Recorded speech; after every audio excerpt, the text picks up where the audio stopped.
Hello and welcome to this week's edition of Speak On It with the Keenan Boys. This would be episode 3. Number 3. 0.1, because I kind of... Yeah. My phone died last time we tried this. We're going to try this again. It's episode 3, technically. I am one of your hosts, Trevor Keenan, and this is... Jake Keene, your other host. And it's good to see you guys. Welcome everybody that's new. Thank you to everybody that's coming back and tuning in. So we're going to go ahead and start this off the same way we normally do. How's your week going? Not too bad. I have currently been looking for a key that I have found in prior months. Yeah. So, I'm on the search, on the hunt for it. Before that, we had a great night with our mom and our dad watching the fights, yep. the UFC fights, which we will touch on later. Really great night. Ate some nachos, ate some ice cream. And before that, my work week was really awesome, honestly. Nice. Trying to keep the ball rolling on that positivity. Right. As far as myself, pretty normal week. I was getting over a little bit of a sickness, so it's kind of felt good to go back to work Friday. My body was just a little bit run down. Just been going through some things here and there with some people passing, and other personal issues here and there. So the body was just run down. So, but by the end of the week, overall on the week, I feel okay. Overall okay. Not really a super hiatus, not really super lows. So. Had some time, or took some time to rest, Took a couple days to rest up. So ain't no point in going to work if you're not feeling 100%. You want to give 100% of your effort to get 100% output. Yeah. So my week was okay. That's good. I'm happy you're feeling better. Thank you. I appreciate it.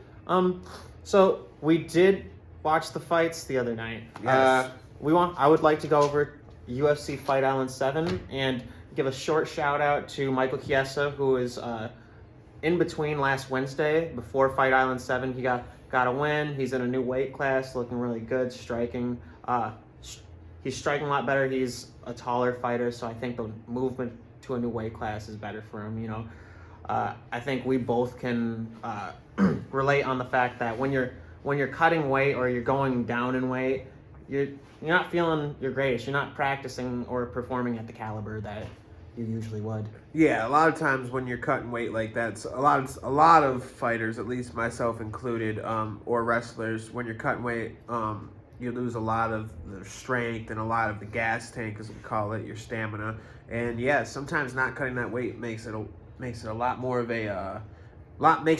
a competitor to be at that regular natural weight. You have a lot more energy. So I know, in my personal opinion, I would do fairly well bumping up weight or missing weight on purpose. I'm pretty sure I probably even had a better record bumping up weights than I did at the weights that I was at. Obviously, I didn't have as many matches, but my overall wins would be more consistent. Yeah, more consistent when I bumped up weights, because I was just so naturally felt fast and felt ready to go. Yeah. So I know I can attest to that. Definitely felt like you're actually performing at your caliber than trying to live up to what you naturally can do. Yeah, at a lower weight just class. Not being drained. Yeah. So Fight Island 7, it was very, very eventful. I enjoyed all of the main cards. Didn't get to watch the prelims, but that's okay. Yeah.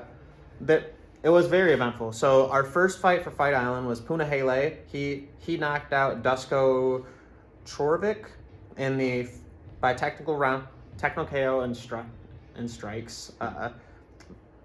The next one was Alessio De Chiro versus Joaquin Buckley. Joaquin Buckley was the favor in that, and Buckley got knocked out by a kick. Nice. Which also very eventful, very fun to watch. Right. We have Santiago versus Li Jingliang. Correct me last time, they're both males. They were men. Please do not beat me up. Yep. I didn't mean to call you a female in a disrespectful way that could be interpreted, not that being a female is disrespectful. Thought she was a girl. So Lee knocked Santiago out in the first round by a left hook. Okay. Don't knock me out with the right. Right. Hopefully. And the veteran matchup was in lightweight between welterweight between Matt Brown and Carlos Conduit. Okay. I'm pretty sure we both agreed that Carlos Conduit was going to take it to Matt Brown, and he did. I scored it first round 9-9, second round 10-8, and third round 10-9 in favor, all in favor of Conduit. He was really performing. He was fighting his own battle versus Matt Brown. He was on the feet doing striking, and Matt Brown usually is known for ground and pound. But it seemed like Conduit was on it that night, and he ended up winning by 30-27. I think I'm off by like 2 points. That's pretty good. That's pretty good. And lastly, what I would consider to be the fight of the year already, or the fight not to miss this year. Right. It was Max Holloway versus Calvin Kattar. And he put a whooping on Calvin Kattar, as far as everybody had told me. It was really entertaining. I loved watching a classic on the feet match, like all striking. They're both very capable ground fighters and whatnot, and with their submissions and whatnot. But they kept it on the feet, and I think Max Holloway could run the featherweight division this year. Nice. He looked awesome. His strikes were on point. I remember telling you after the match that Max Holloway was throwing these crazy, like, straightforward elbows. Yeah, straightforward elbows. He hit Kattar with like 5 of them in the head within like a minute, and Kattar, God bless his heart for for the amount of endurance, resilience, and fighter IQ he showed during the event. But Max Holloway was just on it. I was wincing through every single elbow. He was covering 4 feet of distance with it. And cut him up a bunch. Kattar never gave up. Kudos to him. But Max Holloway was just on another level. Yeah, and sometimes that's just how it is for him. Like I said, kudos to him for having a huge heart and allowing Max Holloway to display his full range of skills. But yeah, Max Holloway, as far as I was blessed, I was told, and as far as I had heard from multiple other people, he was just the better fighter, and that's really what it came down to. And it's just, we could tell that clearly, So yeah, you could tell that the work was put in. You could tell that he really wanted it and trained for Kattar, and in that he was 100% prepared. Kattar did not best him in any round. He did not display superior striking. He did get a couple punches land. Well, he did get, I'd say, about close to 80 punches landed, but Max Holloway set a record with over 454 punches, I believe, and over 700 punches thrown. Yeah. And, numbers don't lie. Right. If you hit someone 450 times to their less than 100, you win. You probably won. Unless the person is knocking you out. But, right. Max Holloway, kudos to him. Like, he came out for the first fighting event of the year and really put on a show for fans. And I enjoyed it. I think that he definitely is looking to run the division. Well, take the division back from I believe Jan Jahovic. Okay. Is the name? Correct me if I'm wrong.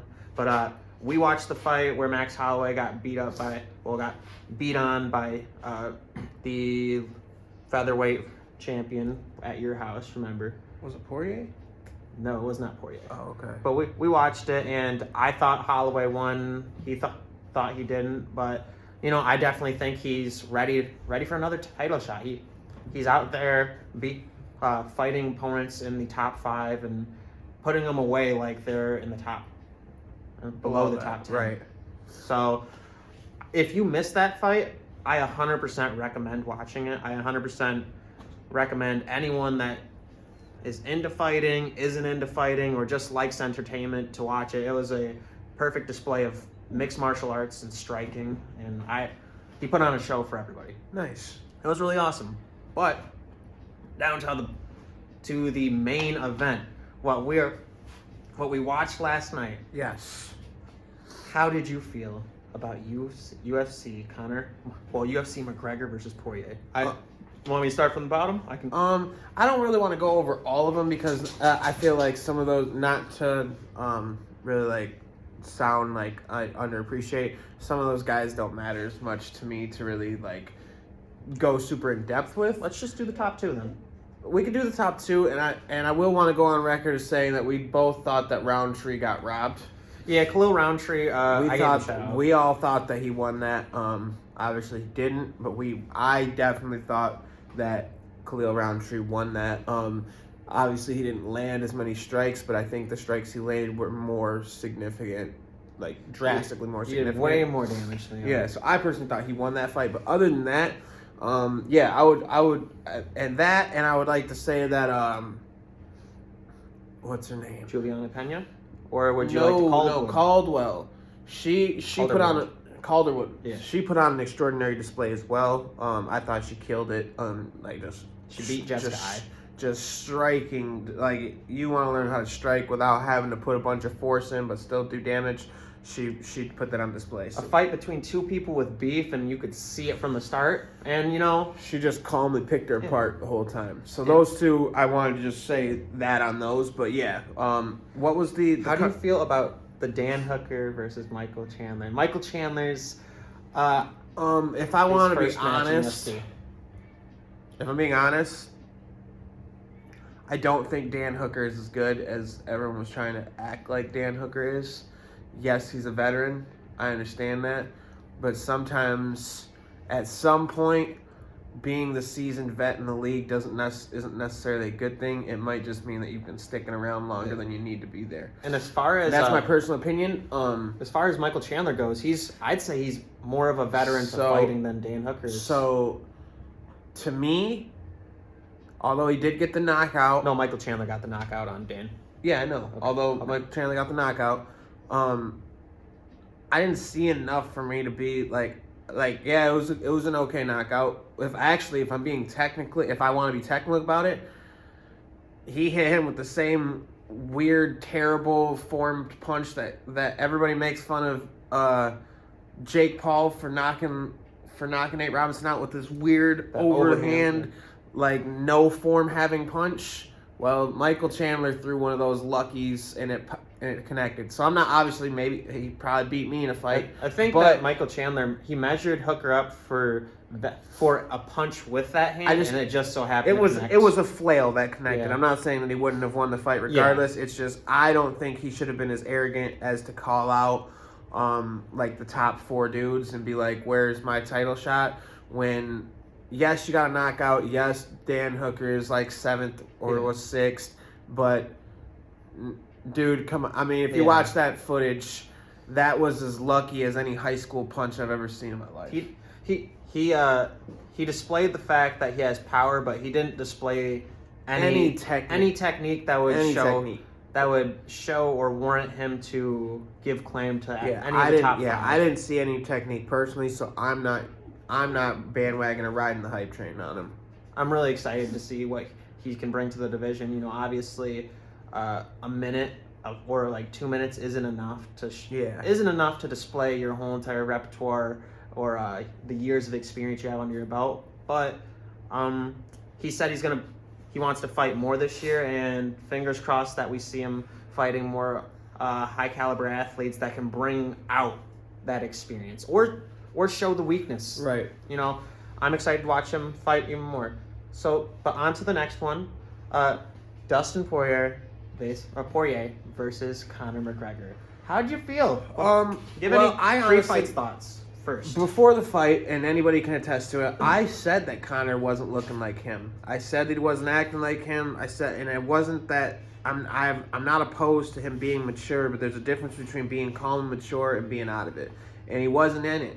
He wasn't in it when he took the extra 2 days, so that way he could be on his own yacht to get over there. He wasn't in it, with the week or 2 weeks before when he had the $1 million watch on his wrist and he's riding around, in a $10 million Rolls Royce or whatever. Like, he wasn't in it, and he wasn't in it when he's promoting his proper 12 and when he's talking about all his other fights and investments and all this other stuff. No, I wanted the Conor McGregor that was screaming in somebody's face. I wanted the Conor McGregor, and I'm not trying to say I need somebody to be disrespectful, but that's when he is being disrespectful, I know that he is focused, and he wasn't focused. And even the way he came into the ring, when have you ever seen Conor McGregor walk into the ring and just No, normally he's jogging around the ring. He's doing the monkey arm thing. He's doing his whole gorilla beating on his chest. He's screaming like a lion. You know what I mean? Like he wants to.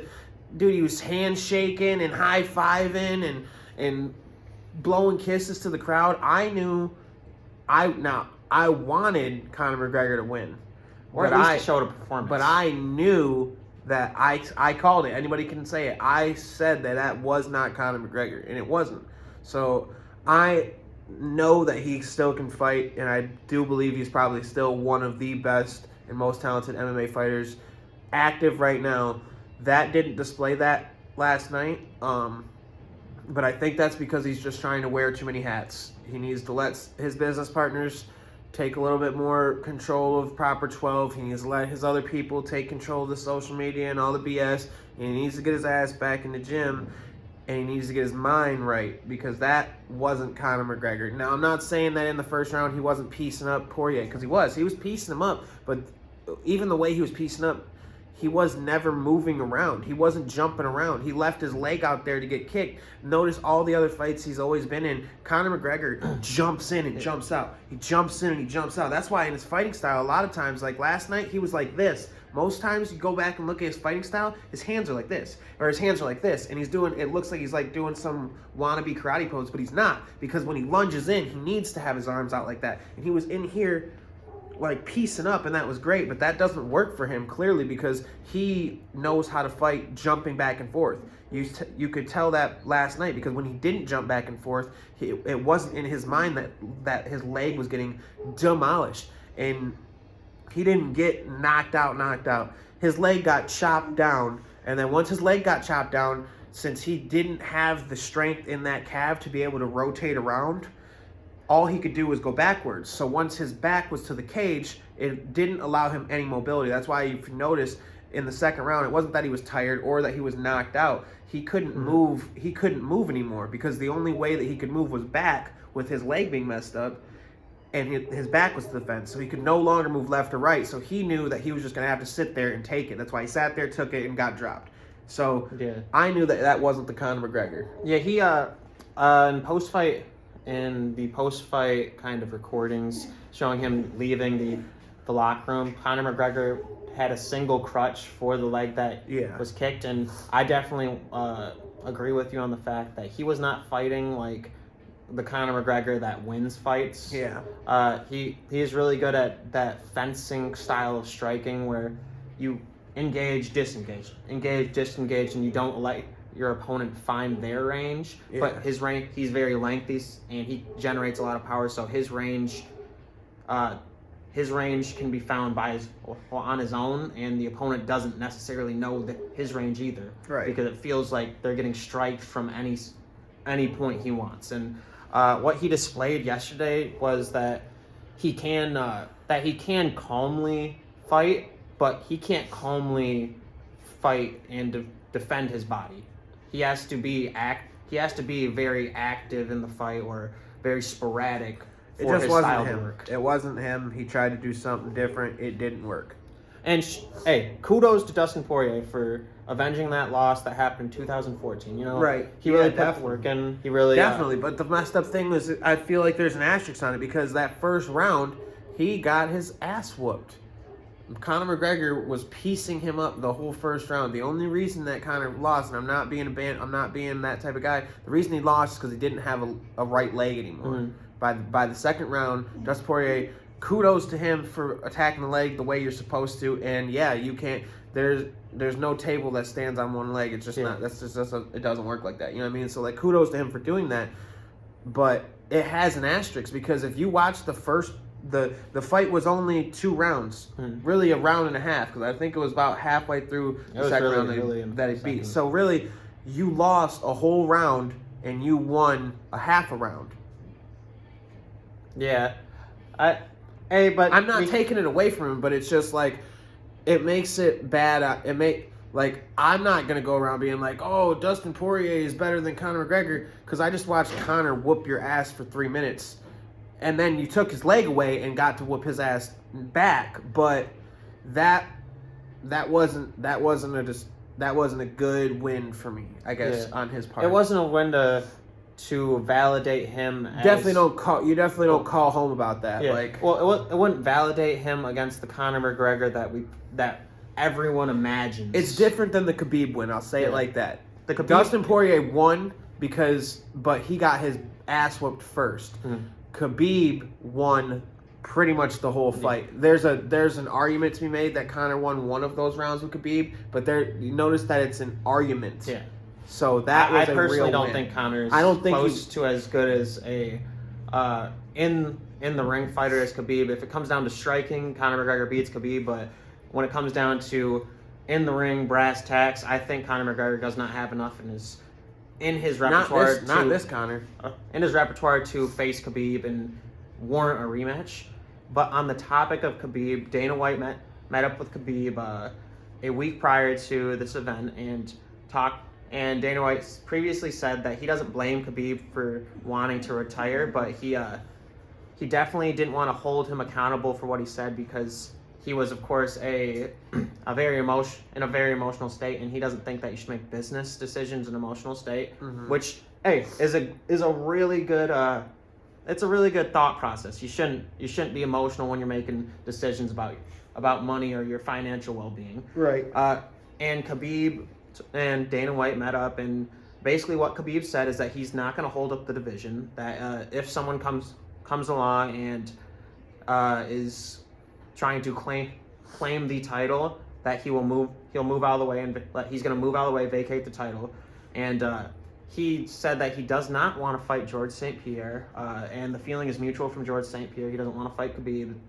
It's not in the cards for them. But Khabib said he would come back if he was impressed by the winner of Dustin Poirier, Conor McGregor, Michael Chandler versus Dan Hooker, and then the winner of those would, if they win in some spectacular way or some way that impresses him, he might come back to try and get his 30th victory, to get his 30-0. I'm personally excited. We have to see the winner of Poirier versus Chandler if that happens, but there are other people in the division that definitely deserve a shot. Right. Other than that, we have this like one of our newest topics. I'm excited to talk about it. But I want to hear your opinion. How do you feel about Biden and Harris being in office? We're not very politically driven. So I'm not going to spend too much time on this topic, just because honestly, I don't care. Like, I don't think. I don't really care, man. It just doesn't. It doesn't ever affect anyone where we're at in the middle or lower class. We don't get affected. Like, it'll probably hurt a lot of people's feelings for me saying this, and then maybe it's just my opinion based on my views and what I've always seen. But my neighborhood has been the same since Bush. And before that, and before when I was born. So, newsflash, it didn't change with Obama, it didn't change with Trump, it didn't change with Bush, and it's not going to change with Biden. It might change for the higher ups. That's a perspective that I can't speak from because I haven't been on that end of that other end. But the only thing I will say as a silver lining is it changes the mood of the country. So I guess I'll be happy with the fact that I won't have to hear about it as much, because when Trump was in office, things were extraordinarily flamboyant and it was super boisterous on both ends. So if you were against Trump, I automatically was going to know. And if you were for him, I was going to know. And I don't like having to know before I ask. And newsflash, I'll never ask because I don't care. So I hated when Trump was in office, not because I like Trump or dislike Trump or anything like that. I hated it because it made everything around me about that topic when that topic is irrelevant. The topic of who's captain of the team is not important to me, just as long as everybody knows that we're still trying to win, regardless of who's on the team. So that's my personal, like I said, I don't want to spend a lot of time on it, just because I don't care about it. I don't think that it will ever affect anybody in the class that I'm in or below. I understand that, and that's very valid, and the fact that It does. I don't think it really matters. In fact, who is in the White House particularly, because like most people that go on campaign, they have a lot of empty promises that they give every state. Yeah, Right. It's easy to go to every state and look at a rap sheet. What are they dealing with? What's wrong here? And then promise that you're going to fix what's wrong there, and then never fix what's wrong. Yeah, never come back there. Probably because you're not from that state. Right. But one thing that I kind of have a little bit of an issue with is the morality and the ethics behind the candidates. You know, Trump. Everyone knew who Trump was before he even came in office. He was very loudmouth. He was very in your face, and that's why a lot of the blue collar people really liked him, just because he called a spade a lot of times. Mm-hmm. He wasn't afraid to go out there and do some semi slander to other people, and it was an approach that a lot of people respected, just because, you know, if someone's gonna come out and like judge me in an articulate way, I'm just gonna. Why wouldn't I just judge you in a way that people understand? Right. But for the Biden-Harris switch, it affects me. Well, it kind of has a bad taste in my mouth, because I think I was telling you, when Harris went on air and she had a press conference not against Biden, but he was there on the opposite side of the podium with him. She was kind of laying into him, bashing on him, calling him, saying like he had dementia, he's alluding to being a pedophile, and gave the speech about the young lady that wanted to go to another school for a better education, for more opportunities, and Biden voted against the Desegregation Act. Mm-hmm. And lo and behold, the young lady was Kamala Harris. When she wrapped up the story, and she kind of laid into him and was like calling him racist and saying, hey, like, you shouldn't be here, because like, more or less, like, your policy would have restricted me from being here and getting the education that I received. And Biden couldn't even look at her. His head was down. He was looking like a schmuck on air, yada yada. But I got a question about that really quick. Like, I don't know, because I didn't look at the bill, but you know what's really messed up about things like that?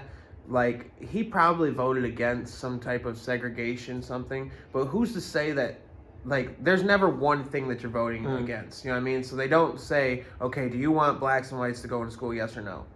It's not that simple. It's, yes, I want blacks and whites to go to school together, and it's like, oh, okay, so you also want 10,000 pounds of trash to go into the ocean, and you want gasoline prices to go up, and it's like, what? Well, no, I don't. And it's like, oh, so you don't want gas to go up, so you don't want blacks and whites to go to school together. So it's very hard for me to understand. We weren't there. Right, that's what I'm saying. So it's very hard for me to, and obviously I'm Mexican, so you know what I mean. So it's not. So obviously I want everyone to be mixed together. That's the way it should be. But it's so hard for me to fully endorse the hatred for a bill when I don't know the other 40 questions that were answered no to by answering no to that.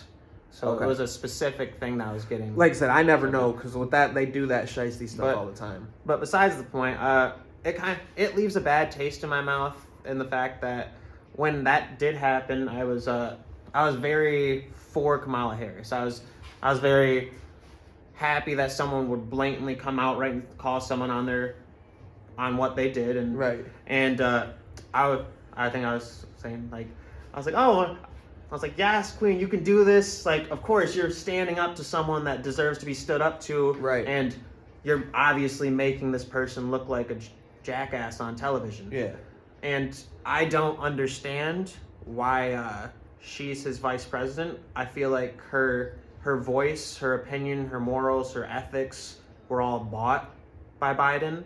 And I don't want a person like that in a position of power that needs to make ethical and moral decisions for the whole entire country, or not for the whole entire country, but that affect the country. Right. I don't want someone that can be bought. It kind of seems like Biden kind of was flaunting around like a new car every time they come to a press conference. Like, how can you hate someone and now you're all hugging up on them, taking pictures with them, holding their hand, and oh no, we're cool. That just doesn't happen. Right. I feel like she is a bought personality, and you could insert anyone in there that stood up to him, and it doesn't matter her credentials anymore. It's just she's the person that's making me look bad. Let me buy her, and then They all do that, though. I mean, Trump was bought by politicians while he was in office. You know what I mean? The whole funding of Bush and all. Well, yeah, and you Dick have Cheney people was that- all bought by illegal. You have people that endorse you, but like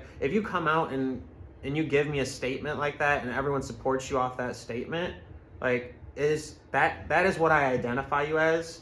So a person that's out of politics like me. I'm not talking about any of our political views. It just leaves a bad taste in my mouth. I don't like someone that can be bought right in front of me, and now is on Team Biden, Team Pedophile, Team whatever Dementia, Team whatever you drug his name through the mud, and now you're acting like he's clean. So Right. I'm hoping the best for the future. I'm hoping that they will affect our country for the better, and I'm not saying I dislike them as humans. I'm saying I dislike what I saw. Gotcha. And hey, just like you said, we're all on the same team, and as long as our team is more or less winning, like our team is prospering and and our country is benefiting from them being in office. Hey, then I don't care about the campaign. Yeah, I don't care. I just want the win. Yeah, I just want things to get better. Right. But the big news today is Football day. Yep, the semifinals. Let's go over last week real quick. The Gray Bushes picks, the Silverback. He was doing pretty good. Yeah. I don't think he could have. He missed out on, I think, one of the winners. Nope, two of the winners. But actually, no, it's just one of the winners. My bad. But Lamar Jackson got hurt, so I think we both thought that the Ravens were going to win, and our dad thought that it was going to be 28-21 Ravens. Ended up being really low scoring, 3-17. Yeah, that's right. So I'm saying it wrong. It's 17-3 Bills win. Yeah. But no one could expect that Lamar Jackson would have been hurt. Right. He definitely would have been an effective piece on the board and would have competed and made it a harder game. But I was baffled by the fact that it was just such a low scoring game. Yeah. And the Ravens just let go Mark Ingram but he got signed jersey from every single player and every single power position player, I believe. That's cool. Yeah. So I really hope he finds a home in a will. good team. He's a great player. Yeah, he will. He absolutely will. The Chiefs versus the Browns. I don't think the Browns were gonna win, but they put on a show. Andy Reid had a fourth quarter call that made it so that the Chiefs clinched the victory. The Browns probably would have made it to overtime if he didn't do the call, considering the fact that Patrick Mahomes was hurt, and they probably would have won it. Right. In my opinion, the game ended 42. Well, the game ended 22-17, Chiefs. Okay. Our dad thought it was going to be 24-21 Browns. Pretty close. Of course, Mahomes is back this week. I'm not sure how well he's recovered from the concussion, but he's recovered enough to be able to play, be eligible. So, any Chiefs fans, good for you. You have Patrick Mahomes out on the field, and you're not going to have this opportunity to get back-to-back Super Bowls taken away from you. Right. That's what's up. Next up, the Saints versus the Bucks. I'm very upset by the fact that the Saints did not beat the Bucks. Yes, extraordinarily, because I hate Tom Brady. Yeah, Tom Brady, poo on you. But Yeah. Team Tomatoes. Yeah. Team Tomatoes, no Tom. Terrible Tom. So our dad thought it was going to be 35-21 Saints. Well, 35-21 Bucks. And it ended up being 30-20. Oh, okay. Jameis Winston ended up being swapped in for Drew Brees, and he had a really great performance and gives me hope for the Saints' future. But I believe Drew Brees and Phillip Rivers are both retiring this year. They gave us a lot of years of entertainment. I'm a Saints fan, ride or die for the Saints, and I'm a little sad to see Drew go, but he went like a champ, out on his shield. He didn't have a flaccid year. He didn't have a slouch year. He put in work, and I really thought he was going to win over Tom Brady, but it's just how the cards fall, where chips lie. Yep. Let's hope that Tom doesn't get too far. Yeah, hopefully he's done soon. I think he's gonna be done after the next 2 years. So And shout out to Phillip Rivers. We glanced over it, but he is a championship tier quarterback, and I'm sure for a lot of Colts or I believe Chargers fans, he gave them like a lot of iconic memories. Oh yeah, he was in there with the LT and what was a linebacker? He used to go by Lights Out. He used to have a light switch on his wrist, Oh my God. on his forearm. Either way, he was cold too. They were good. Hey, if you know who has the light switch on their forearm, put it in the comment section. Yeah, I forgot what his name We're was. interested. But We'll give him a shout out. He was one of my idols when I was growing up. So yeah. I remember the. Yeah. Yep. Lastly, we have the Rams versus the Packers. I thought that the Rams were going to win this one versus the Packers. Sorry, Mom. She is a diehard Packers fan. But our dad thought it was going to be 28-21 Packers. And it ended up being 32-18 Packers. Really close again. Right. Really close to the margin that he gave them. The Packers just so happened... I don't want to say just so happened this week because that is a significant win. Significant enough to win, but any point is significant enough to win. But they put on a good performance. I think Jared Goff definitely showed us what he's going to bring next year to the playing field. And Humphreys, I believe Humphreys is on the team. Humphreys put in a lot of work at the running back position. But the Packers are a well-oiled machine, and Aaron Rodgers wants this Super Bowl victory. Yes. There's no if, and, or but around it. I get he's a high-caliber quarterback, and all high-caliber quarterbacks have that champion mentality, but he put in the work. Right. He's told the young buck to sit back. Next year is your year. Hey, there you go. Yeah. That's what's up. When do you think Tom Brady's going to retire? Do you think he's going to... Well, I just kind of touched. I think he's gonna take his 2 years and then he's gonna be out of there. I don't think he's gonna make it much past that, to be honest with you. Plus, there's not really a bunch of reasons to. Yeah, I don't think he might even leave after this year. To be honest, if depending on if he thinks that they have another championship running them next year. I don't see a quarterback that has that many wins. Wanting to stay another year if it's going to be on a losing team. So I think he'll be gone in the next 2 years. I really hope so. Yeah, it'd be nice to see not his face plastered over everything, Yeah. I don't dislike him specifically as a person all the time other than the fact that kissing his kids on the lip thing is weird to me. Super weird. Super weird to me, but I just dislike when I see the person over the team, and it is always whenever Tom Brady, when he's been at the Patriots and when he's been here, it's always Tom Brady over the team, and that's one of those things that I don't appreciate, especially in a sport that's based off of teamwork. Right. Like, hey, you had Edelman there, you had Gronk there, you had trying to think of some of the running backs to the Patriots. Patriots had nothing but power behind them, and you were saying that Bill Belichick is a genius. Yeah. So on top of that, it's one of those things that I don't appreciate when a player is more than the team. Yeah. So hey, retire, man. Right. Retire. You can go on a Miller Lite commercial, do the thing that Tony Romo's doing. Maybe I'll like you more. Yeah, maybe. Who knows? We'll see. On to Detroit news. We'll start with the biggest news and the littlest news. So Matt Stafford is going to be traded from Detroit in this offseason. Yep. I'm kind of under the assumption that we should trade him for Deshaun Watson and a couple first-round picks. If he's as good as a quarterback as everyone likes to say he is, I don't think he is. He's a fourth quarter stat fluffer that just so happens to get a break because he's on the Lions. I think we should trade him for a power piece. Right. Trade him for Deshaun Watson. Yeah, it's another one I don't spend too much time on because I hate the Lions. I think they're the worst franchise team in history of sports, period. Like, in general, I don't think that there's a worse franchise or a worse letdown to be than a Lions Not fan. being a Jets fan? No, because at least the Jets do cool stuff sometimes. Like the butt fumble? I mean, yeah, maybe, but they also had, what was his name?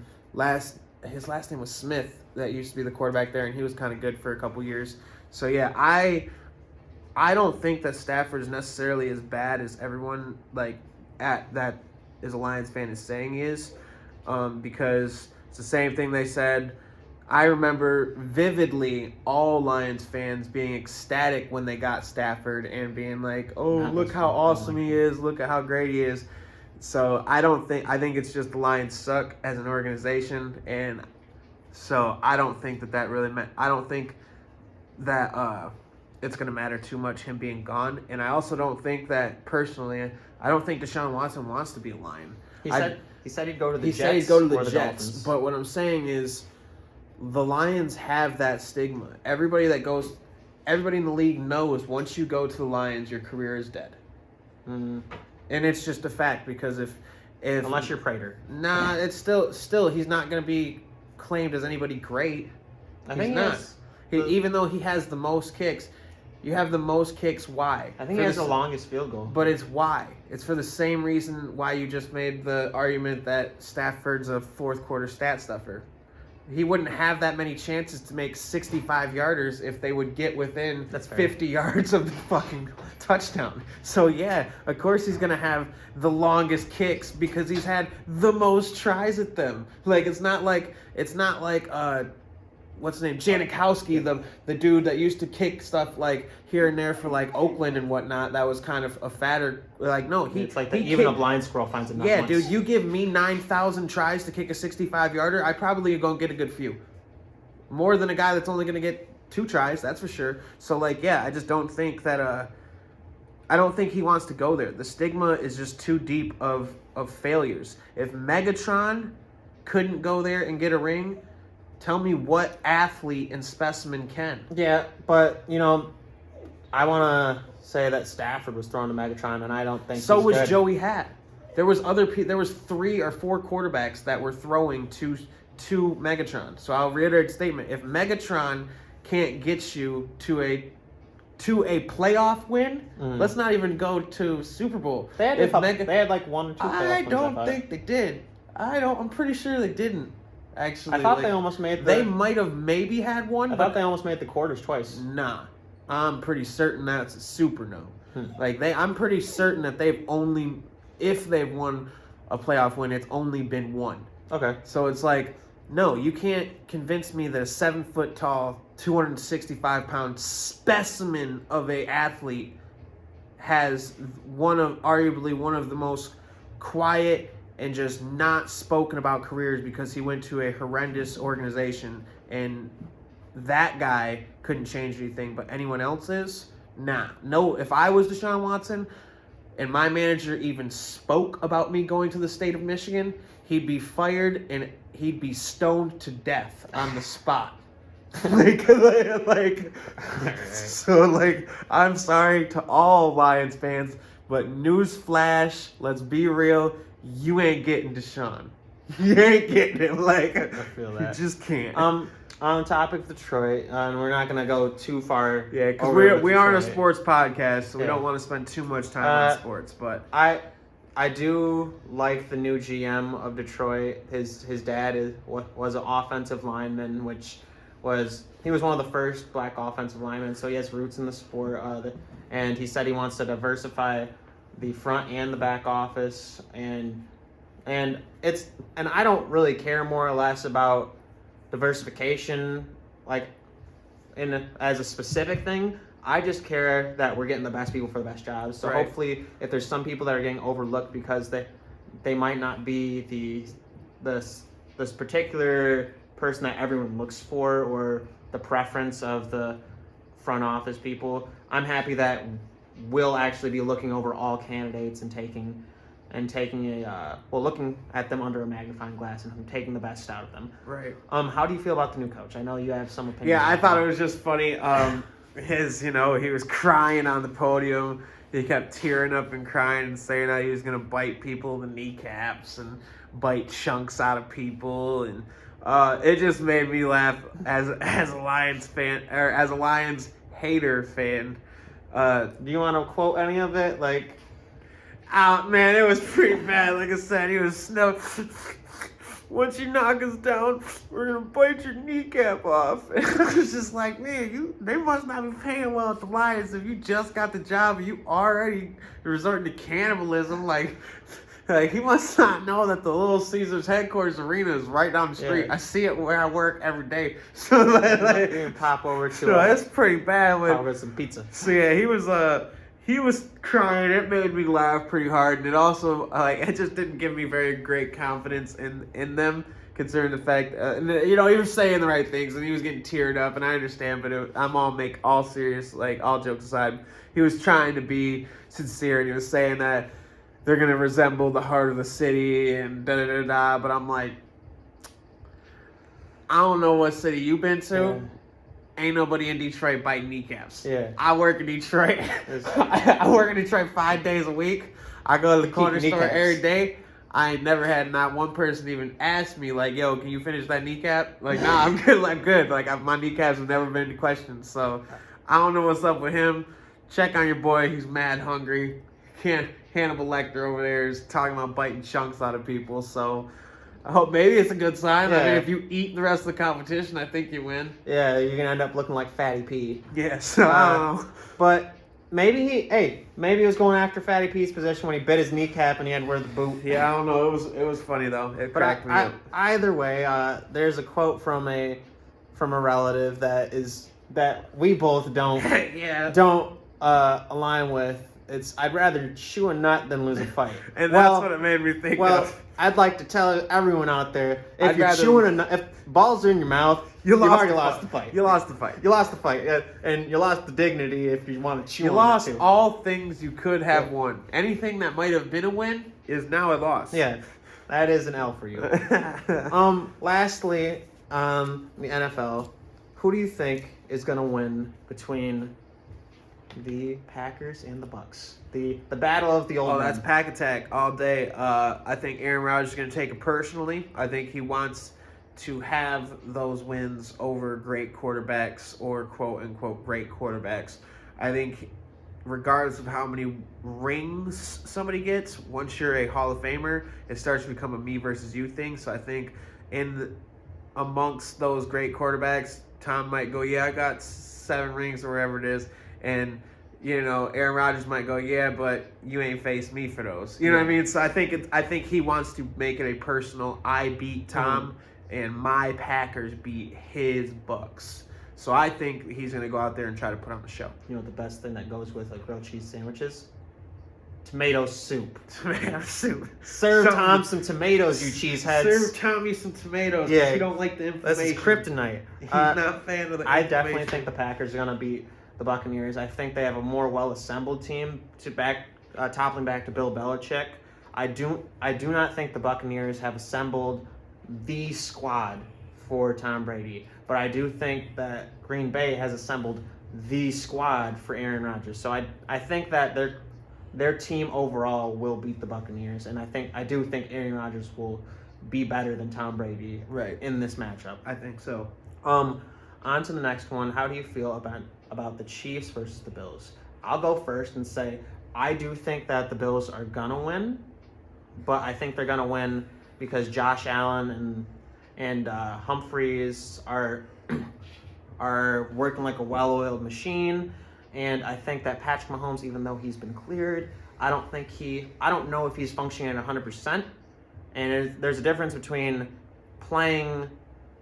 Being able to play and being 100% when you play. Right. And, I think that the Bills are 100% and Mahomes might not be 100%. And when you're versing people at the highest of caliber, you have to come at 100%. Yeah, that's fair. Like I said, I won't spend too much time. I don't want to make this a sports podcast, but I agree with that sentiment wholeheartedly. I think him being rattled up is going to affect him, not himself, maybe possibly his confidence, maybe even his team's confidence in him. You know what I mean? Maybe they're not as confident in what they think he can do, and even though he might be okay.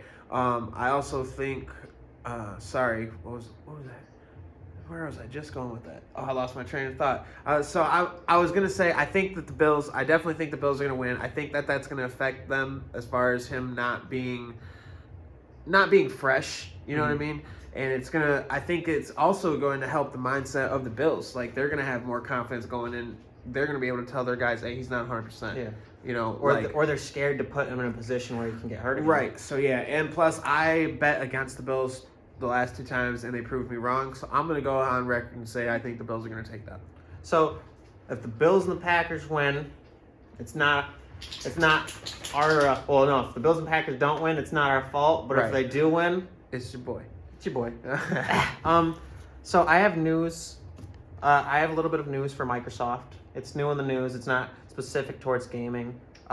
So 2 things. Microsoft they silently discontinued the 12-month gold membership a while ago, and they've kind of re-upped on this, putting information on putting critical information in the hush hush category, and the fact that just this Friday, gold has doubled in price. So. Really? See, I use the ultimate or whatever, so I get charged like $15 a month. That's what they're trying to funnel people towards, and I would definitely recommend, if you were an Xbox player, get ultimate. Definitely get ultimate, because they've brought on a lot of companies. You get EA Pass with it, so you get all EA games. You get Ubisoft play with the Ubisoft network with it, so you get Ubisoft games in it. But they upped the price to $11 a month, $30 for 3 months, $60 for 6 months, and I don't appreciate the fact that they didn't announce a 12-month thing, and they kind of more or less gave you bad news on Friday so you could figure it out on the weekend. Right. But good news is gold is free if you're a PC player. You can play all your games. You can keep Xbox Live Gold. You can play with all your friends if you're on PC. So, hey, it doesn't matter to you if it's on PC. Right. But another thing from Microsoft is that they patented imitation technology to kind of simulate the deceased using previous data that's been put online from pictures, videos, posts, and whatnot. How do you feel about that? I don't think it's a good idea at all. We kind of touched on it before, so I think it's creepy. I don't think that's a good idea. Regardless, in my personal sentiment on it is, it hinders us as a species, because part of furthering yourself emotionally, physically, just overall, is the fact of having to mourn and deal with death and things like that. Mm-hmm. And I don't think that not having to deal with it is going to make us I think it'll make us a lot worse if whenever somebody passes, if you can't take it, I just give you a robot that has all their data put on it, and it's a good overall summary of who that person is. Like, I don't think that works for us. I think that we need to mourn, and we got to have the passing of individuals, because good things come from it. Like, I furthered my pursuit for this, podcast because of somebody passing at the beginning of the year. So, like, I this podcast wouldn't be going on, at least with me, if that hadn't happened, and if it wouldn't have gave me a new perspective and a new push. So I don't think it's a good idea for society or humanity as a whole.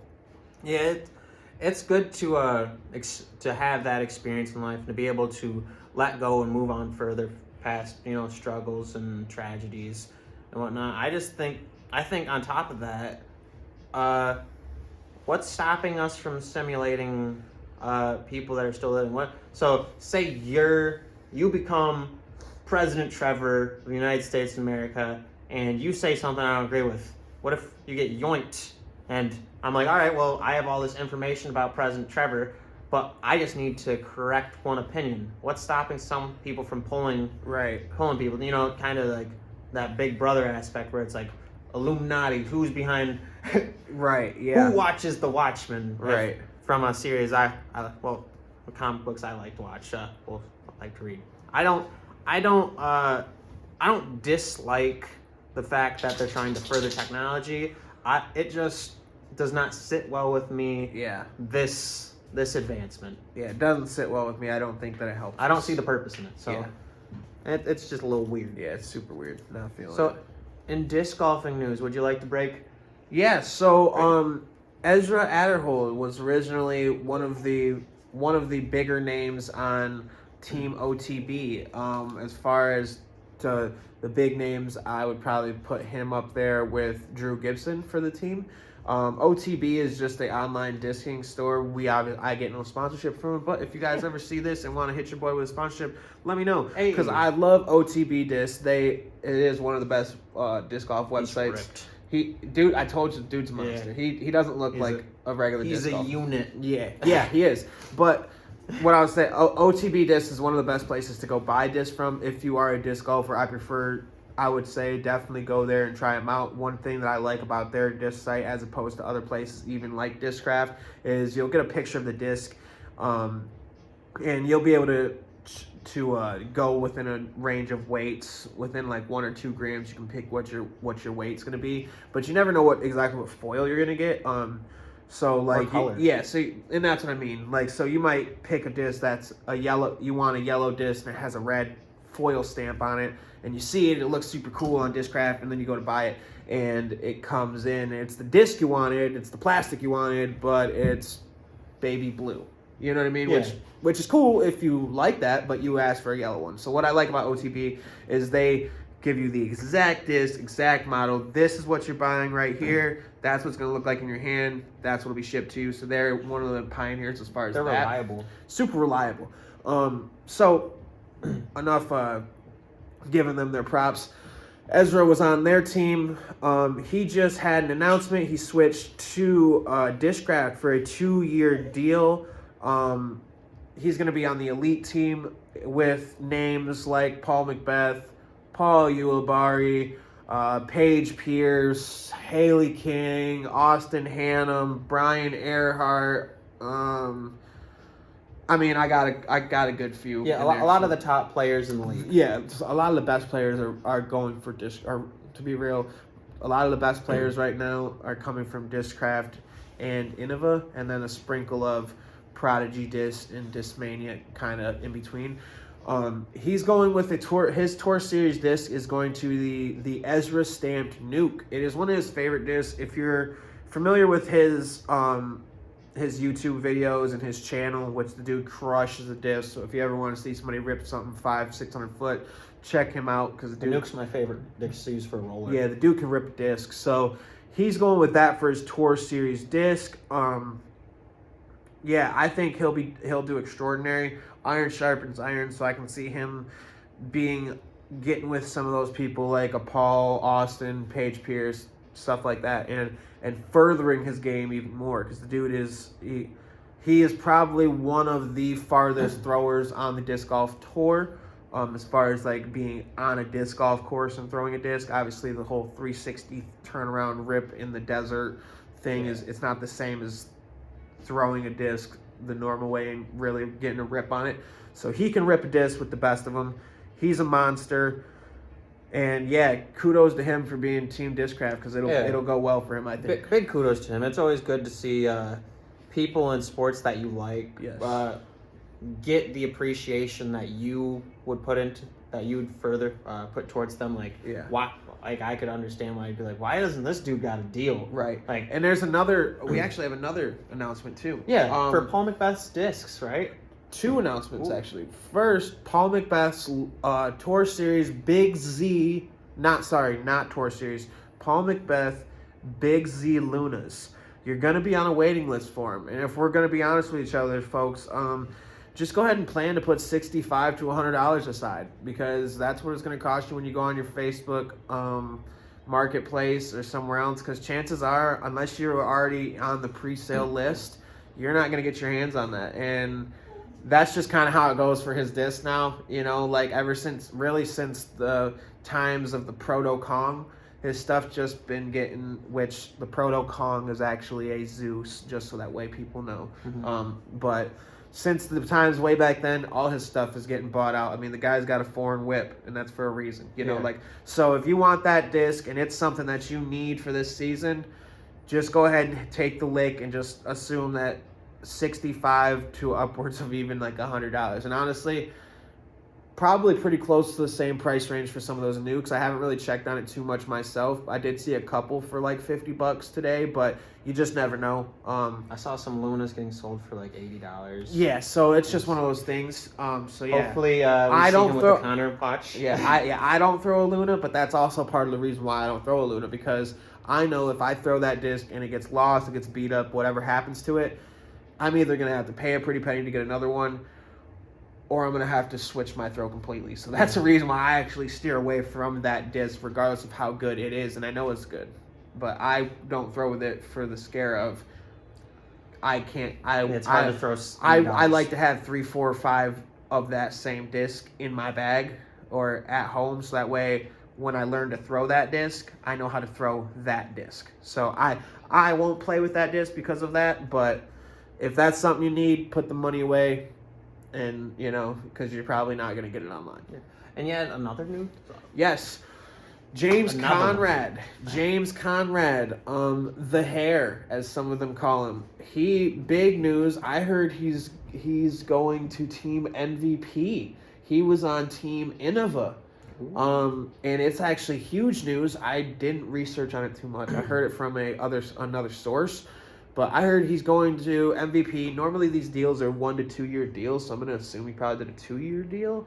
But that is insane to me. He's a staple for the Innova team as of the last couple years. I mean, his throws that he does with a putter, he's like the AVR king. Like that guy can throw in an AVR putter from 100, 200 foot away like it's nothing. And like he's got his greenie, which is a greened out like AVR. It's either AVR or rock. Either way, like he's a super popular player for Innova. So that is a huge loss on their parts and a huge gain for MVP. I think he played on MVP's team a while ago, but that is huge for him to switch that up. So that's going to go crazy on the next season.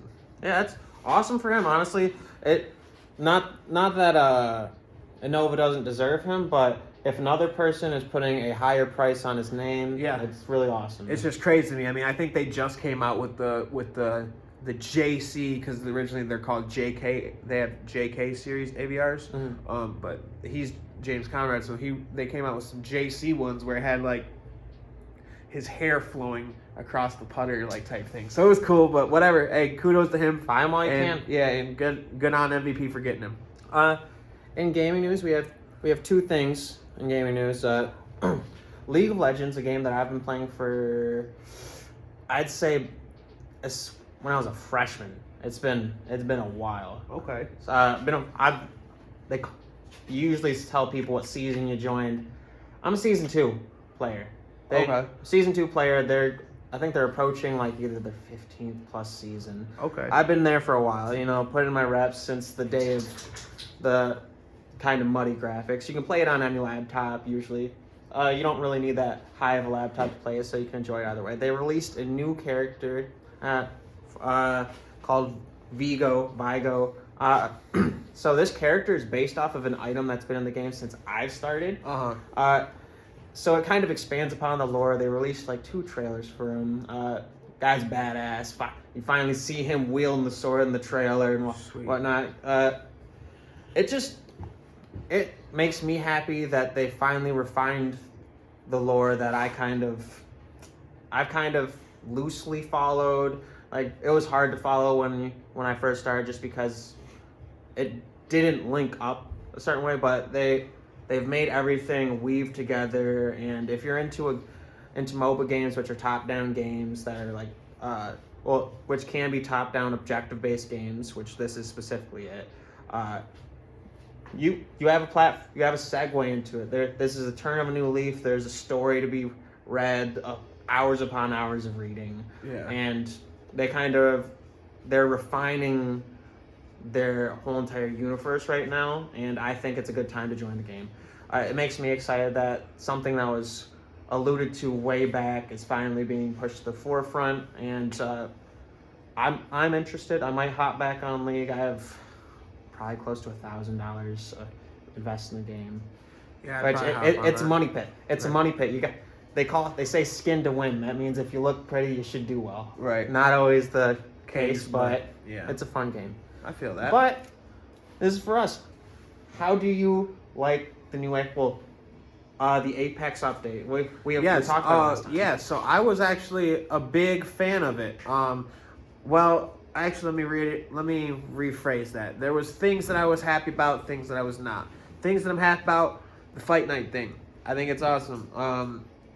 For those that haven't played it, don't really know about it yet, you fly into an arena, and it's strictly melee. You're not allowed to use any of your small alts, is what I call them. Yeah, you just throw hands, and there's a bunch of gold and purple items and weapons and stuff in there. So it's sweet. You fight in there. No outside shooting, grenades, bombs, nothing can penetrate. If you're in there fighting, you're in there fighting. If you're out shooting, you're out shooting. So that's a cool concept itself. So that was something that I was happy about. I was also happy with the caustic buff. I did kind of see a little bit of a difference. Not a huge difference, but I did have a few games where I was putting in some decent work, 7-8 kills, 1,000 plus damage, which is a decent game. That's usually a pretty okay game, 1,000 plus damage and handful of kills. So yeah, I liked the buff. I liked the Fight Night. As far as the future of Apex, I'd like to personally tell them, I understand that you're putting extraordinary time, effort, and resources into the game to make it look as great as possible. But can we please find a way to do something about your maps? It's horrendous. It's getting bad. Like Olympus is great aesthetically. It's great to look at, but I don't feel like dropping somewhere and running around in your open world for 20 minutes switching my clothes like I'm some Sims character. I shouldn't be fully equipped with the ultimate of everything before I ever meet anybody. That's a bad sign of a game usually. Now, there's some times where that can happen and it's like, oh, that's awesome, I'm going to do great. But if every time I play there's a 15 to 20 minute gap between when I last saw an opponent and I had to loot the whole entire time, that's not a fun experience for me. Like, for example, like Olympus, I think was a 100% a fail. As far as, like, the Fight Night part of it, dope. But other than that arena that they put in, every time Olympus comes on for the hour-and-a-half duration of how the maps go, I turn off my game. I don't play because I don't want to do that. So either find a way to have a smaller map, or find a way to funnel people better. I understand the ring's supposed to do that, but it just doesn't do it well enough for there. So I find myself getting caught on certain areas. So please, like, I know that you're trying to make the game as pretty as possible, but man, I don't want to be running, staring at the ground for 20 minutes while I'm trying to fight somebody. And this is coming from a person where that's the only game I play. So yeah, when Olympus comes on, it's not like I don't go play Call of Duty, I don't go play another game. I go, oh, I guess my fun is over for at least 90 minutes. And usually, if I turn on my game and I see that Olympus is there, you just made an Xbox customer not play your game for a whole 24 hours. If I log on and it's on Olympus already, and it just got onto the Olympus map set, I don't play Xbox that day. Yeah, the only times and I shouldn't want to feel like play Olympus is when I jump on and it's like, all right, well, let's get a couple games in, and then maybe I'll make some food, and then we'll hop on when there's a map that we like. We'll get fresh, and then we'll. So, like I said, I understand and I appreciate the effort they're putting into the game, but please find a way to funnel people better, or find a way to make your map smaller, something. Because I like to fight people. I don't like to dress up like a Ken doll. Feels like for 20 minutes. It feels like a more arduous game of jacks. Yeah, so it's like, okay, I'm gonna pick this up until the ball drops. Yeah, so that's my only problem with it. Like I said, is that sometimes it's hard to find people, and that's the whole point of the game for me. I personally, I enjoyed the small update to Rampart. Her shields come up a little bit quicker, and I've seen it happen in battles. At least when we're playing, where now I find it easy to drop down a couple staggered covers. Mm-hmm. Like around us, so where we would be in an inferior position, now it's more of a superior position since we're doing more damage. Right. I've seen a little bit of a difference. Well, I've seen enough of a difference to talk about it. Yeah. But overall, I'm more excited about the Kings Canyon being back. The OG, Yes. I got to play on it once or twice, I think. Yeah, we ran 2 games. Well, no, I think we ran 3 games on it, and we had 1 victory on it. But nevertheless, like, we had whole games on the map. And it wasn't like, again, it wasn't one of those where I fought one team and then I fought the last team. No, that was a game where literally the whole entire, I can recollect the game that he's talking about. The whole entire game, it was like, oh, there's a person right there, let's go kill him. And we went over there and killed the team. And then it was like, oh, there's no, and then we looted all their stuff, and it was like, oh, I hear something close. Let's go kill that team. So literally every 3 minutes, we were in the pursuit of battle, which that makes it fun. It makes me feel like a legend, like an Apex legend. Right, exactly. It makes me feel like it did something. Apex Animal. Yeah, it makes me feel like it did something. Yeah, so. I'm excited for that map to be back. Hopefully they keep it in rotation and they lessen the amount that Olympus is there, or not. And I like the ideas too, like having a vehicle. I think that's dope. Having the crafting stations and the material things, I think that's sweet. Even the thing they did with the update before, I don't know if they're still doing it, where they had drop ships come down that were like, they had gold drop ships, red drop ships, and purple drop ships. That all those ideas were extraordinarily awesome, but it hinders me when those things are only put on Olympus. Yeah. Then I don't want to do them. Yeah. Why are you putting the good stuff with the crappy stuff? Like it's like having a pizza. It's like, oh man, I want to get anchovy. Hey, if you like these, call me dumb, I guess, whatever. I want to get anchovies, artichokes, olives, and onions, and tomatoes, and it's like, and we'll put some pepperoni in it. It's like, dude, and it's. I want the pepperoni pizza, but why do I have to sift through all the crap? Yeah, all the crap. I'm not trying to pick off all this stuff. Yeah, I'm not trying to have fun despite something. I'm trying to have fun because it's fun. Yeah, exactly. They did allude to. Well, they did have a character reveal for the new character. I think his name. I'm not gonna say his name. He has a mustache, a gold arm. He's not the guy that was getting interviewed that got killed by Revenant. But I believe he is like an explorer, bandit guy. Okay. Hey, it'll be fun, man. I believe in the next couple weeks, whatever. Week or couple weeks coming up. He's going to be released at the end of the season, and I think I have enough points to buy him, so... I have so many points because I've played it since the first season, so I've got so much red coin currency. Maybe you'll find another character to play alongside Caustic. Yep, Caustic Bloodhound right now, so... On to my favorite portion of their show. Our 2 shout-outs. Shout-out! Do you want to do your shout-out first, or do you want me to do mine? Yeah, I'll do my shout-out. I want to do my shout-out as far as... I'm going to do kind of half and half shout-out, or like kind of like a 2-part shout-out. First part, I want to shout-out all the local businesses, whether it's a bar or a restaurant, insert whatever other thing you're trying to say. But if it's a locally owned or a real small business, shout out to you guys for really trying to keep your nose to the grindstone, or however you want to say it, and picking yourselves up by your bootstraps. I know a lot of you didn't make it through some of this stuff, and some of you just made it by the skin of your teeth, or still just barely making it by the skin of your teeth. But you know, I appreciate all the efforts to try to make things as normal as possible for me and to make my life easier, because it makes everybody's life easier when you can relax and get out of your own mindset and your own situation and go have a drink, or you can get out of your mindset and go have a nice meal with somebody, and it, you know, be a very comforting and step towards normality. Yeah, so I appreciate them doing things to make things normal. I heard that everything's supposed to be opening back up about the 1st, so that's awesome. So, and then the other part of my shout out, I'm gonna be a little more specific. I'll shout out Stacy. I work as well as being an electrician. Some of you know I'm a bouncer for the Tin Can Dukes area. Tap 25 too, and all 3 of those are connected together. So shout out to Stacy. She you know, obviously like everybody else was going through it, being a manager of a bar and having to juggle between everybody else's personal issues while the bar was still open, having to accommodate with head count and different government policies that were going on and being implemented new every single day while I was there.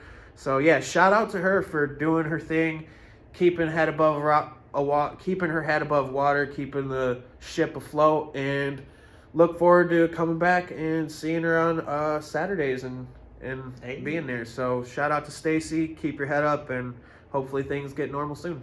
Yeah, definitely. That's awesome. I really appreciate a lot of the businesses that are trying to keep it normal in Corona and in this very abnormal time. You know, it's cool that other people are doing these things that might not be seen as essential, but are essential for our mental health. Yeah. For as human beings, it's nice to have something to break apart from your work day, because you're not always work, Trevor. Right. Sometimes you're Trevor that wants a beer. Sometimes you're Trevor that wants some wings from B-Dubs. Exactly. Like, and the wings from B-Dub, Trevor, hasn't gotten to come out in a long time. Yeah, and it's really cool that people are putting this unseen, for us, I guess, seen, but this unseen effort in and still trying out there, because that's all you can do right now is just keep trying. Yep. My shout out, I had to get some blood tests done this week, you know, working on my overall health and whatnot. Right. And I went to Sparrow, and the lady there couldn't find the request in the computer, and she went through a week's worth of requests in front of my face. I saw her scroll click, like at least for like I want to say 20 minutes in front of me, and I couldn't connect to their Wi-Fi to get, for the life of me, to contact my doctor's office. And finally, when I did, after a while, I asked the lady, I was like, hey, if I call my doctor's office, would it be cool to have a verbal one? She's like, definitely. And you know what would have, like, kind of not broke me, but made my workday a little less pleasant, didn't affect this lady. And you know, on the other side, the people at our doctor's office were more than happy to help, listing off a line of stuff that needed to get checked out and whatnot, and it made me appreciate all the health workers, all the people on the front line for this Corona battle, and that put in the work day in, day out, put their health on the line because they have loved ones at home. The fact that it was a seamless experience for me. It didn't feel like I was ruining this person's day, even though I would see it as something that, like, oh, this is a huge bummer right now. Right. I really appreciate the effort that all the health workers are doing right now, and the fact that they haven't stopped working. They are working 110%, even more right now. And I just want to give a shout out to them. You know, you're, along with the service industry people, you two are like the lifeblood right now. You're making shit happen, and I really appreciate it. I don't think either of them get enough props, so I'd like to give a big shout out to them. And you know what? Might as well, so that way nobody feels left out. Go ahead and we'll shout out the trades as well, because you know what? Trades don't stop. Through this whole pandemic, we didn't stop. I'm an electrician. I was around plumbers, carpenters, bricklayers, pipe fitters, you name, low volt guys, frequency data guys, roofers, masks. you name the trade, we don't stop, because and we didn't have. And the thing about a lot of the thing that people don't understand is the small business owners, the health field, and the trades. If those things stop, America would go under. We are the backbone of America. We are what keeps America. And of course, when I say trades, I also include being, you know, like a truck driver. I include that. I do. I include having a CDL and driving a semi truck as kind of being a trades worker as well. So I don't want anybody to think that I'm not. When I say trades, like, I understand the regular meaning is electrician, HVAC, you know, like stuff like that. I mean, all of those. I mean, plus being a semi truck driver. I mean, plus being, you know, the UPS people. Any of those type of things, I consider that, even though it might not be considered trades, I consider that trade. You're in a union. I consider those things. Well, I'm not in a union. Well, I'm saying, if those guys are. But yeah, I consider those things all to be a blanket statement when I say trades, because without those things, America doesn't run. Yeah, we were in a funk. Yeah, a lot of people didn't have money. But if we stop expanding, and if we stop building and creating things, then our revenue completely halts. This was horrendous, this pandemic, but imagine what it would have been like if there was no revenue being made. Yeah. Because through this whole pandemic, I worked. Through the whole pandemic, my father worked. Through the whole pandemic, I knew countless guys that worked. So I'm going to shout out all people that stayed and kept the backbone of America strong. Yeah, definitely. You know, without our essential workers, we wouldn't get anywhere, and we'd be even deeper in this corona hole. Yep. Well, it looks like we're at the end of our podcast. Is there anything that you learned this week that you'd like to share with our friends? Yeah. I just want people to, as far as what I learned this week, I'll just touch on it just real quick, real brief. The dollar is not the dollar. I just want to explain that kind of as far as how I learned that cryptocurrency is kind of more of the way to go as far as when I was listening to some other resources. A lot of people in our day and age and who grew up around where we grew up have this mindset, I save up all this money, I give it to my kids, they have all this money. Well, it's not the same. $100 today is $99. It's worth $99 tomorrow, which is worth $98 the day after. You do the math. So I just wanted to try to summarize, do a real brief recap of what I learned. I just learned that, like I said, obviously the dollar is depreciating so fast, and the U.S. currency is depreciating so fast that I think cryptocurrency is the way to go. And I don't want people to be ignorant to this information that I was given. And if I'm given the wrong information, somebody correct me. But from what I was told and the way it was explained to me is crypto is coming up. Like these other assets like currency like that, or having assets like land, things like that. Moral of what I'm trying to say is stop hoarding your money and hoping that it'll help your kids and your loved ones down the road.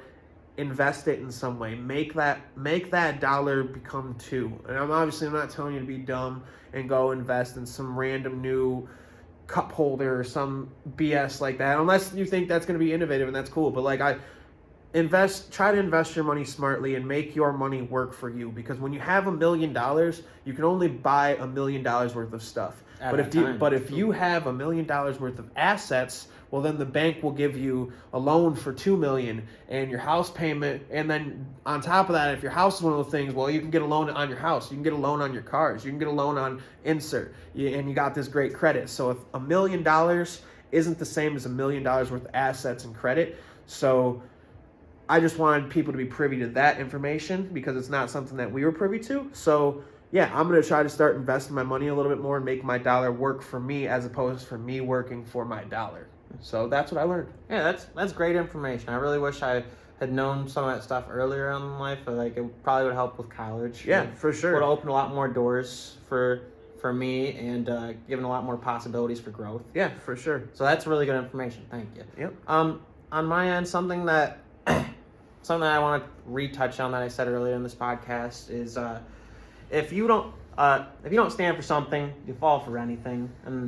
And that's, I believe that in a lot of aspects of life, that like consistency with our podcast. We had a day go, we had our video get kind of deleted, and whereas we could have been all ha hum, and we could have took that week and said, you know what, we're gonna go on and do it next week and just be like whatever this week. You got to stand for something.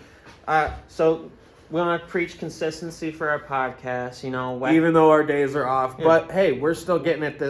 Every weekend, the podcast comes out. A promise is a promise, and you got to stand by it. It's your word. Stand by your word, because that's, at the end of the day, that's all people will believe. Yep. In life, you got to believe in yourself. You got to stand up for yourself. That's one thing I am being very particular in right now. Right. You have to believe in yourself. And your morals and your ethics, they're yours for a reason. They've developed for a reason, and stand by them. You not saying that changing your opinion on stuff is bad, but if you have an opinion on something that you truly believe, don't change it for a little reason. Right. Stand by yourself. Believe in yourself. Believe in what you say. Believe in what you do. Believe in all the things that you find to be of value in your life, and stand by it. Because at the end of the day, all those things make you you, and by not standing by them, you're being less of yourself, and the only person you're cheating is yourself. Yeah, I stand by that for sure. So, this is Speak On It with the Keenan Boys. I'm Jake Keenan. I'm Trevor. And have a nice day. Cinema says hi.